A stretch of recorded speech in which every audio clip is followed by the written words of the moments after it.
Here now are House members Brad Sherman, Democrat from California, and Republican Budget Chairman Paul Ryan from Wisconsin. Welcome, gentlemen. Thank you. As we keep struggling on the super committee deliberations, Chairman Ryan, let me just go to you, okay? I'm a little cynical about this. I say that super tax hikes are coming out of this super committee, and it's going to really damage the economy. What's your take? No, we won't do that. We won't do super tax hikes out of this committee. If they're going to be tax policy, we're looking for tax reform, lower rates, broader base, economic growth, the kind that you and I have been talking about for years. But the key deal here is we got to get some spending cuts. The deal is at least $1.2 trillion in spending cuts to prevent the sequester. That's the goal.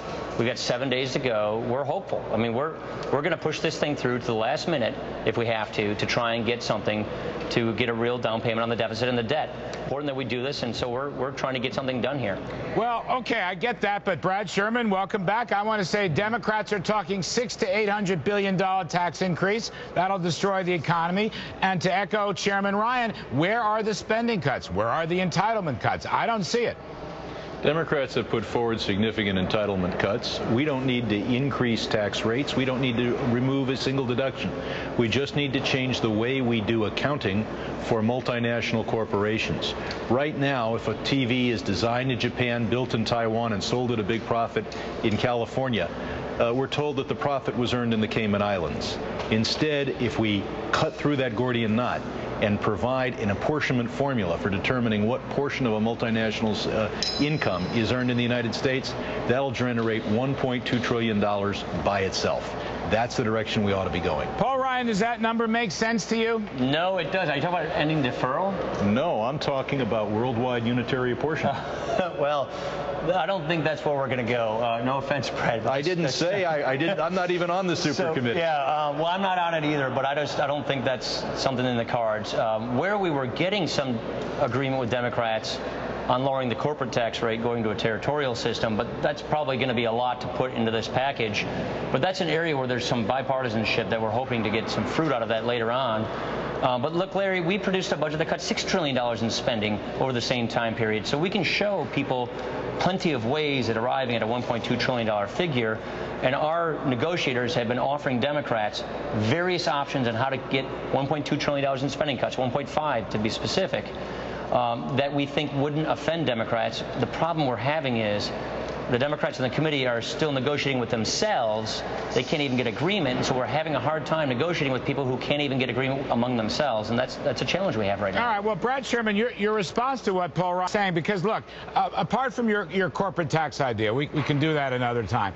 I don't see any Democratic spending cuts. I see on both parties a lot of fiddling with baselines, use of Iraq and Afghanistan funds that are going to run out anyway.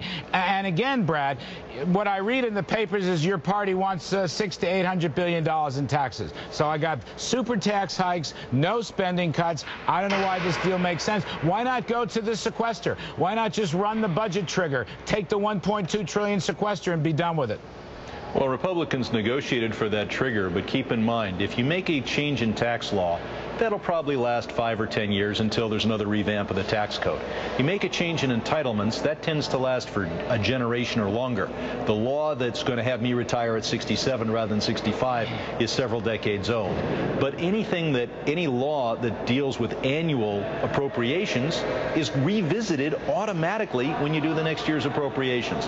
I'm not sure that a mere statute that says don't appropriate more in 2013 is going to do more than create some press in 2013 when the Appropriations Committee and the Congress does what it wants. So this idea that the sequester is locked in, it's not constitutional, it's unlikely to survive. Well, you'll get, I mean, I think you make some good points, but Paul Ryan, I mean, at least you'll get 2013 spending cuts. The out years doesn't mean anything to you or to me. We know how that game is played. But my other problem here is that regarding this tax reform you're talking about, which has not been decided on, it sounds to me like they're going to hand the rate structure over to the tax writing committees. Sometime next year we'll figure it out. But meanwhile, they're going to limit the deductions right now. And what's going to come out of this is a very substantial tax increase. No, we're not going to do that either. Look, I don't want to get into the details of this, but But you're not going to see some kind of a vague instruction like that that leaves that kind of a possibility open. It's either an agreement on a very clear structure or not.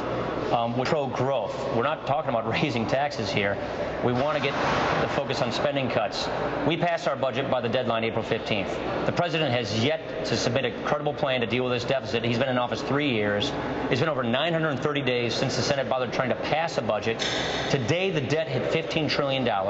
So we are looking for any opportunity we can to get a down payment on this debt and deficit problem. And the problem is a spending problem, Larry. It's not a taxing problem. Right. And like you said, if you start whacking the economy with $600–800 billion in tax increases, you'll just slow us down further. So we're not interested in going down that path. We're looking to have some partners on the other side of the aisle work with us to get a down payment on some spending cuts, which would just be a down payment, mind you, as a step in the right direction. All right, I'll leave it there, gentlemen. Thank you very much, Brad Sherman and Paul Ryan. We appreciate it.